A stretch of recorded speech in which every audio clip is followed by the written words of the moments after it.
बचन बाबूजी महाराज भाग पहला, बचन नंबर 53। आगरा 18 दिसंबर सन 1938। पिंड और ब्रह्मांड दोनों जेल खाने हैं।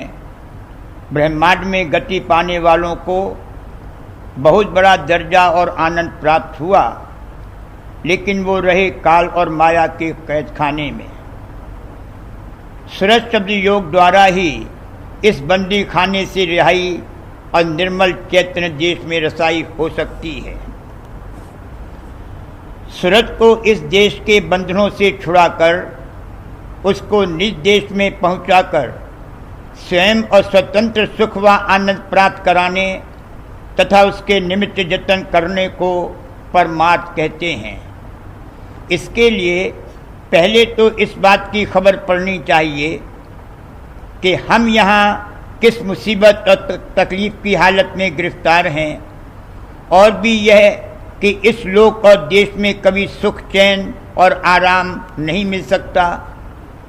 इस देश से नाउम्मीदी, अशांति और उदासी उत्पन्न होनी चाहिए, तब इस बात की तलाश और खोज करने की कुरेद पैदा होगी कि आया कोई जतन और तदबीर है जिससे हम इस मखमसे और मुसीबत से छूट सकते हैं।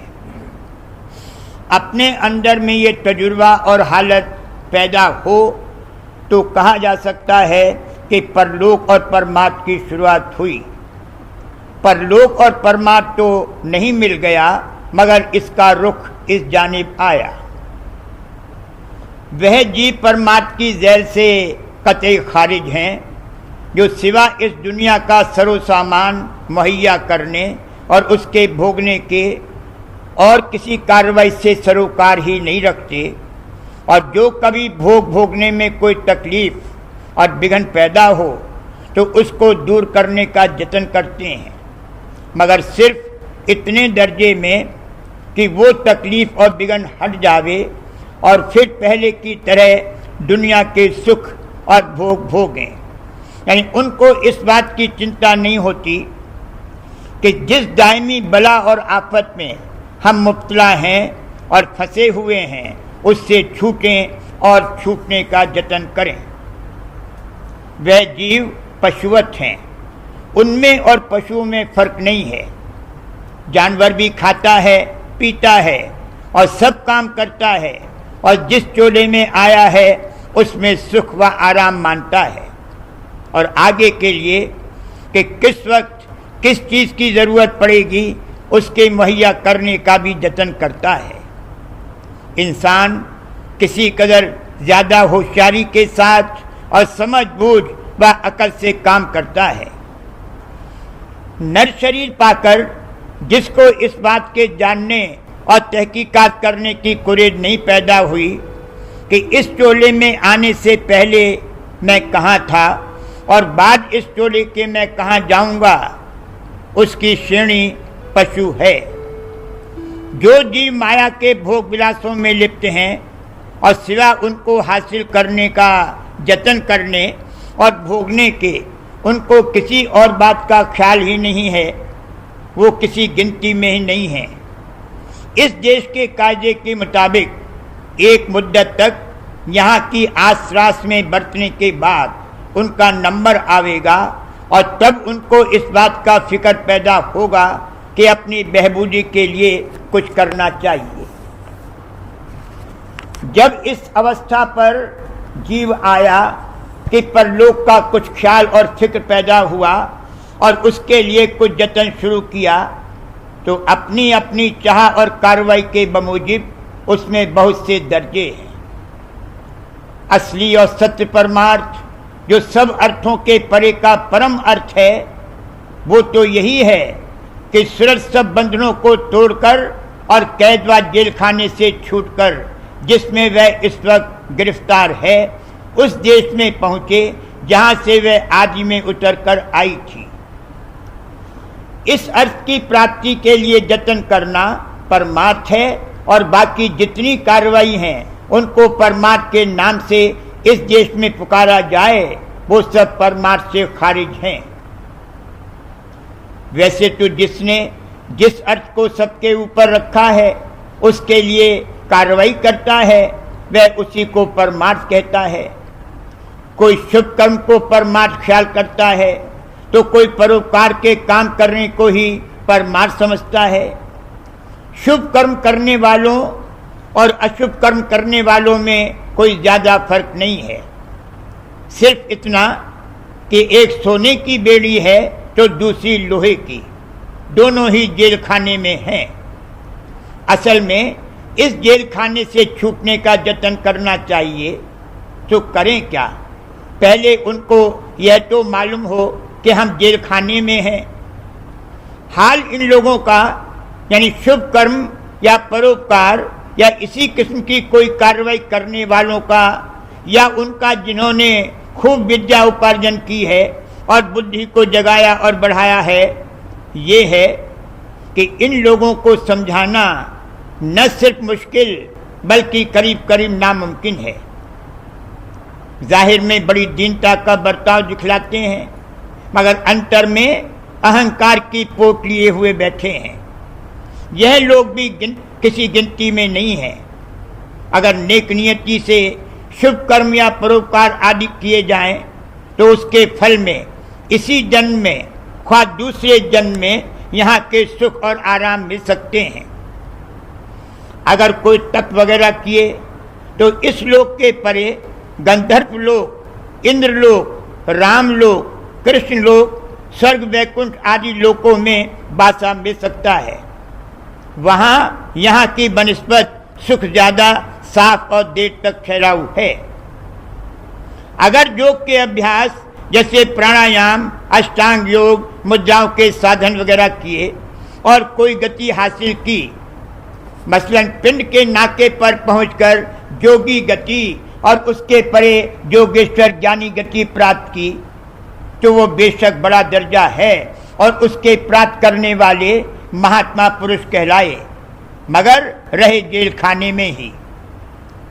जैसे जेल खाने में अगर तरक्की हासिल की तो कैदियों के वार्डर बन गए, या उससे भी ऊपर सुप्रिटेंडेंट और जेलर वगैरह वगैरह कई ओहदे होते हैं, वह मिल गए। असल मतलब जो जेल खाने से छूटने का था वह नहीं बरामद हुआ।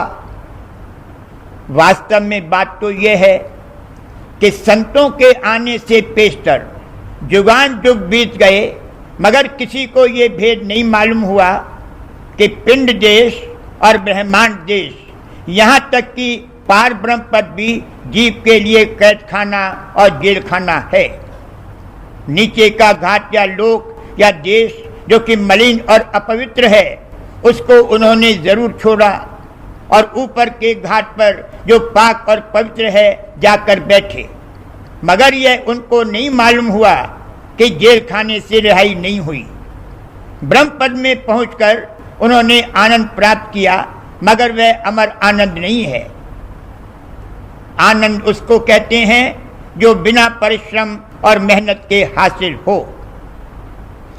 न जग में चैन और न स्वर्ग सुख है, न ब्रह्म पद में अमर आनंदा। उनको परलोक के लिए जतन करने की चाह और कुरेज पैदा हुई और जतन भी किया और परमार्थ मांगा, मगर उससे मांगा और उसके सामने हाथ पसारा जिसने उनके यानी जीवों के गले में फांसी डाली है। उन्होंने उपासना की, मगर उसकी जो उनको कैद खाने और जेल खाने में डालने वाला है, यानी काल और ब्रह्म, वही मन, इच्छा और माया और ईश्वर है। त्रिकुटी में ब्रह्म है, सहज जल कमल में ईश्वर है और उसके नीचे तीन बड़े देवता ब्रह्मा, विष्णु और महादेव हैं। ईश्वर या ब्रह्म या मन जीव का मुद्दई है, क्योंकि उसने सूरत को इस देश में फंसाया है। वैसे ब्रह्म यानी काल सूरत को जबरदस्ती नीचे उतार कर नहीं लाया है, वो ला नहीं सकता है। सूरत पर कोई आलाइश थी जिसकी वजह से उसको यहाँ आना पड़ा। वही आलाइश आदि पाप और आदि कर्म है। कहने का मतलब यह है कि अगर योग के अभ्यास वगैरह विधि पूर्वक बन सकें और किए जाएं तो वह फल मिल सकता है जो ऊपर बयान किया गया है, मगर जेल खाने से रिहाई नहीं हो सकती। काल का तो मतलब इसी में है कि सूरत इस देश में फंसी रहे और जाने न पावे। अपने देश में वो ऊंची ऊंची गतियां भी देता है और बड़ी मेहरबानी और हमदर्दी करता है, मगर उसी तरह से जैसे कोई जिम्मेदार अपने काश्तकारों के सुख और आराम के लिए इंतजाम और बंदोबस्त करता है ताकि वह उनसे रुपया वसूल कर सके। अगर कोई शख्स किसी हाकिम की खिदमत करता है तो बहुत इनाम इकराम और तमगे मिलते हैं, लेकिन अगर वो उसकी तहत व हुकूमत से निकलना चाहे तो उस पर हर तरह की सख्ती करता है। इसी तरह से अगर जीव काल के देश को छोड़ने का इरादा करे तो फिर वह कोई मुरब्बत नहीं करेगा। पिंड और ब्रह्मांड के परे निर्मल चैतन्य देश यानी जाल देश और संतों का देश है। शुरू में वहीं से सूरत उतर कर आई थी और फिर वहीं पहुंचे तब काल और माया के बंदी खाने और जेल खाने से छुटकारा हो। ये भेद पहले पहल संतों ने आकर दिया और अधिकारी जीवों को उपदेश किया कि न सिर्फ इसी लोक को बल्कि ब्रह्मांड को ही, जिसमें पार ब्रह्म पद भी शामिल है, छोड़ो तब सच्ची नजात हासिल होगी। संत ये उपदेश बराबर वचनबानी में फरमाते हैं। इसको सिर्फ सुन लेना काफी नहीं है, बल्कि उनके सेवकों और सत्संगियों को चाहिए कि वे अपने अंतर में इस बात को गौर से समझें कि पिंड और ब्रह्मांड को छोड़कर सबके परे जो सत्य देश है वहां सूरत को पहुंचाकर स्वयं व स्वतंत्र सुख और आनंद और पूर्ण प्रेम की अवस्था प्राप्त करना संत मत के अनुसार परम अर्थ यानी परमार्थ है। हर एक कार्रवाई समय के अनुसार होती है। जब तक जीवों में ये चाह और अभिलाषा नहीं उत्पन्न हुई कि हम पिंड और ब्रह्मांड को छोड़कर निर्मल चैतन्य देश में जावें, तब तक संत नहीं पधारे। पधार कर करते क्या, किसको अपने संग ले जाते? जब अधिकारी जीव पैदा हुए तब वो पधारे। जब पिंड देश के नाके तक पहुंचने का अधिकार रखने वाले जीव थे तब उस दर्जे की कार्रवाई कराने वाले आए। जब और अधिकार बढ़ा और ब्रह्म व पारब्रह्म पद के अधिकारी जीव पैदा हुए तब उस दर्जे का परलोक और परमार्थ कराने वाले आए। जब और अधिकार बढ़ा तब कलयुग में संत तशरीफ लाए। जिसको अपने जीव के सत्य कल्याण की सच्ची चाह होगी वो संत सद्गुरु की खोज और तलाश करके उनसे जतन और युक्ति का भेद मालूम करके अपनी परमार्थी कार्रवाई शुरू करेगा और रफ्ता रफ्ता बंधन ढीले होकर एक दिन सब बंधनों को तोड़कर सूरत अपने निज धाम में प्राप्त होकर परम और प्रेम आनंद अवस्था को प्राप्त होगी। इसके लिए जैसा ऊपर कहा गया है, पहले इस देश से उदासी और अशांति पैदा होना जरूरी है। बचन बाबूजी महाराज भाग पहला, बचन नंबर 54। आगरा 22 दिसंबर सन 1938। प्रीत से सब कार्रवाई होती है। जिस घाट का जीव ने आपा धारण किया है उसके मुताबिक प्रीत की धारें निकलती हैं। प्रीत की धार के साथ सूरत की शक्ति आती है। नीचे का घाट मलिन है, वहाँ की चीज़ों से प्रीत जोड़ने से सूरत का उतार नीचे और बाहर होता जाता है और मलिनता, स्थूलता, अपवित्रता आती जाती है। यही पाप कर्म है। जिस घाट का इसने आपा धारण किया है उसके मुताबिक प्रीत की धारें निकलती हैं।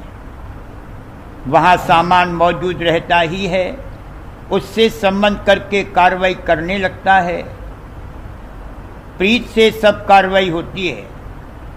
बिना प्रीत का संबंध कायम हुए कोई कार्रवाई नहीं हो सकती। हर प्रीत की धार के साथ सूरत की शक्ति यानी ताकत जाती है। नीचे का घाट मलिन है और वहाँ की चीज़ों और बासियों में प्रीत के द्वारा संबंध जोड़ने से सूरत की धार का नीचे और बाहर उतार और फैलाव होता है, और जिस कदर ये होता जाता है उसी कदर ज़्यादा मलिनता, स्थूलता और अपवित्रता आती जाती है। यही पाप यानी पाप कर्म है। सूरत की धार का नीचे उतार होना और बाहर बिखेर होना पाप है। नीचे घाट पर आकर बैठना ही पाप है। यहाँ सब इंसान अंतःकरण के घाट पर बैठे हैं। ये बड़ा मलिन घाट है। यहाँ से जितनी धारें निकलती हैं सबका रुख नीचे और बाहर की जानिब है। यहाँ कार्रवाई करने वाला जो आपा यानी मन है वही इस घाट की आत्मा है। इसीलिए कहा है पापो हम पाप कर्म पाप आत्मा पाप संभव। मैं पाप रूप हूँ, पापों का करने वाला हूँ, पापी आत्मा वाला हूँ और पाप से उत्पन्न हूँ। ईसाई भी यूँ कहा करते हैं कि तुम्हारी आत्मा पापी है और पापों से मोक्ष नहीं हो सकती जब तक कि ईसा मसीह पर ईमान और भरोसा नहीं लाओगे। हजरत ईसा ने पापों का निवारण करके उनसे मोक्ष प्राप्त की, इसलिए जो कोई उन पर एतकाद और ईमान लाया उसको भी मोक्ष प्राप्त हुई थी। मगर उसी वक्त जबकि वह मौजूद थे और ज़्यादा से ज़्यादा उसी दर्जे की जिस दर्जे की निजात उन्होंने खुद हासिल की थी उससे ज़्यादा नहीं। इसका मुफस्सिल बयान नीचे किया जाएगा। जब तक नीचे के घाट का आपा न टूटे ऊपर के घाट पर जाना नहीं हो सकता। आपे से मानन पैदा हुआ है, यानी इसने मान लिया है कि फला बात ऐसी है और उसके मुताबिक उस पर विश्वास कर लिया है। जैसे इस देश में ये मानन पैदा हुआ है और उस पर विश्वास पैदा हो गया है कि यहाँ बगैर रुपए के कोई काम नहीं हो सकता। जब तक इस देश की संपत्ति का आसरा और भरोसा दिल में से न निकले तब तक इससे ऊपर के देश की कैसे आशा बन सकती है और कैसे वहाँ जा सकता है। इसलिए आपे का ढीला होना और टूटना लाजमी और ज़रूरी है, वास्ते इसके कि सूरत अंतर में और ऊपर को चल सके। इसके लिए जहाँ जहाँ इसकी प्रीत की धार जाती है वहाँ से उसको वापस लेना होगा, उसको उल्टाना पड़ेगा। बगैर उसको वापस लाए हुए इस देश से तवज्जो नहीं हट सकती और बंधन नहीं छूट सकते। दूसरे यह कि जो पुरुष बंधनों से रहित और मुक्त है उससे प्रीत जोड़नी चाहिए। जो स्वयं निर्बंध है वह दूसरों को भी निर्बंध कर सकता है, सिवा इसके दूसरी रीत नहीं है। इसी निमित्त इस देश में संत साध महात्मा इस अरसे में बराबर आते रहे हैं और आते हैं, और इससे पहले कलाएं व अवतार और पीर पैगंबर कुतुब औलिया वगैरह आए।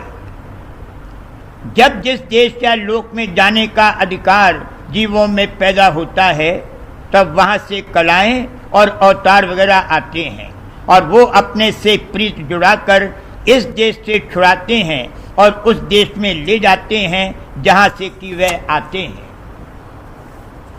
सूरत पर निहायत ही बारीक और सूक्ष्म रेखाएं थीं, करीब करीब अदृश्य थीं, यानी इस कदर बारीक थीं कि दिखाई भी न दें।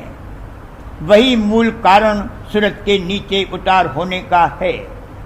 अपने अपने घाट पर आकर उन रेखाओं का विस्तार हुआ और वहाँ कार्रवाई करने की ताकत जो गुप्त उनमें रखी हुई थी अपनी सतह पर आकर खुली और इस देश में कार्रवाई कराई। जब यहाँ कार्रवाई करके और बरत कर वो ताकत क्षीण और जर्जर हो, तब यहाँ से चलने का समय आवे और अधिकार पैदा हो। इतने मानी में सब मतों में जो अंतर्मुख कार्रवाई और अभ्यास कराने वाले हैं, एकता है कि उनके आचार्य अधिकारी जीवों को अंतर में ऊपर की जानिब ले गए और सबने उपदेश किया कि इस देश को छोड़ो, बगैर इसको छोड़े हुए इसके परे और ऊपर के देश में नहीं जा सकते। जो मत केवल सामाजिक यानी बातें बनाने के हैं, वह इस जेल से खारिज हैं, उनकी तो कोई गिनती ही नहीं है। जिन मतों में अंतर में चलने की कार्रवाई कराई जाती है, वो इस जेल में आते हैं। अब उनमें भेद ये है कि किस मत के जारी करने वाले आचार्य किस मुकाम और स्थान से आए, अथवा उन्होंने अपने सेवकों को किस मुकाम पर पहुंचने का इष्ट बंधाया और अभ्यास करा के पहुंचाया। मुसलमानों के यहाँ दिले सनोवर, दिले नीलोफर और दिले मुदब्बर कहा है। इसके ऊपर खुदा है, खुदाए अजीम है और अर्श व कुर्सी है, मगर जो खुद खुदा है उसका भेद और पता किसी को नहीं मिला। संतों ने खास दो मन बतलाए हैं, एक पिंडी, दूसरा ब्रह्मांडी। वैसे नाभि चक्र पर मन है, वो पशुवत और ज्यादा मलिन है। अंतःकरण का मन नर मन है, इसके ऊपर सुर और देवता यानी फरिश्ते वगैरह हैं। तीसरे तिल यानी पिंड के नाके पर दिले मुदब्बर है, इसके ऊपर तीन बड़े देवताओं के रूप हैं। उनके ऊपर जाकर ज्योति के दर्शन होते हैं। उसके ऊपर ब्रह्म और पार ब्रह्म पद है और सबके परे और ऊपर खुद खुदा का देश शुरू होता है, जिसका भेद और पता संतों और फुकराए कामिल ने दिया। बाजों ने तर्क दुनिया कहा, यानी इस संसार को छोड़ो, और ऊंची गति वालों ने तर्क उकबा कहा, यानी परलोक को, जैसे बहिष्ठ और स्वर्ग वगैरह यानी पिंड देश को छोड़ो। सूफियों और योगेश्वर ज्ञानियों ने तर्क मौला कहा। उनको ब्रह्म के वाच्य रूप का विनाश होते हुए दिखाई दिया। तब उन्होंने कहा कि इसको भी छोड़ो और फिर ब्रह्म के लक्ष्य पद में जाकर समाये, मगर उसमें भी विनाश का सूक्ष्म बीज मौजूद है, जिसकी उनको खबर नहीं पड़ी। यह भेद सिर्फ संतों ने दिया और कहा कि पिंड और ब्रह्मांड को, जिसमें पार ब्रह्म पद भी शामिल है, छोड़ो और इन सब के परे जो सत्य देश, जाल देश, निर्मल चैतन्य देश है, जहाँ महज रूह ही रूह और चैतन्य ही चैतन्य है, चलो। वहाँ पहुंचकर सच्ची मोक्ष प्राप्त होगी और सदा के लिए जरा मरी से छुटकारा होगा। काल और माया के देश में जर यानी जरना और मर यानी मरना दोनों हैं। कोई त्याग और कुर्बानी ऐसी नहीं है जो प्रीत पैदा होने पर न कर सके। जिस चीज के लिए प्रीत और शौक पैदा हो जाता है, उसके लिए सबको बालाए ताक रख देता है। रगबत, नफरत वगैरह सब प्रीत पर मुनिस्सिर है। प्रीत द्वारा बंधन पड़े हैं और प्रीत से ही उनसे मुक्त होगा। अगर संत सद्गुरु पर ईमान ले आवे और उनसे प्रीत पैदा हो जावे, तो वह प्रीत रफ्ता रफ्ता सब बंधनों से छुड़ा देगी। सबको घोल देने वाली चीज प्रीत है, मगर संत सद्गुरु के चरणों में प्रीत और उनके संग के लिए शौक पैदा होना मुश्किल है। जैसा ऊपर कहा गया है, मूल तो आपा है और उससे अनंत प्रीत की धारें निकली हैं। हर धार के साथ जो ताकत आती है, वो जब तक न क्षीण और जर्जर हो, तब तक वहां से नहीं हट सकता और संतों का संग करने और उनसे प्रीत करने का अधिकार नहीं पैदा हो सकता। बहुत काल तक इन ताकतों की कार्रवाई करते करते वह जर्जर होंगी और तब अधिकार संतों की शरण लेने का पैदा होगा। शरण लेने से कर्म कटेंगे। अपना बल त्याग कर मालिक और गुरु का आसरा और आधार ग्रहण करना और धारण करना शरण है। शरण से रक्षा और संभाल प्राप्त होगी। जिसकी शरण लेगा उससे मदद मिलेगी। काल भी उनकी जो उसकी शरण लेते हैं मदद करता है, यानी उनके अधिकार के बमूजिब पिंड व ब्रह्मांड में सुख व आराम के स्थान देता है, मगर अपने राज में। जब संतों की शरण लेगा तब वो जो जाल देश से नाम और शब्द की धार आ रही है उसका भेद और पता देकर और उस धार को पकड़ाकर अपनी मदद से वहां पहुंचा देंगे। जब संतों का संग सुहाने लगे और उनके उपदेश को हित और चित्त से सुने और ग्रहण करे, तभी समझना चाहिए कि शरण ली और दीनता आई। दीनता दया प्राप्त करने का जरिया है, दया आने की सड़क है।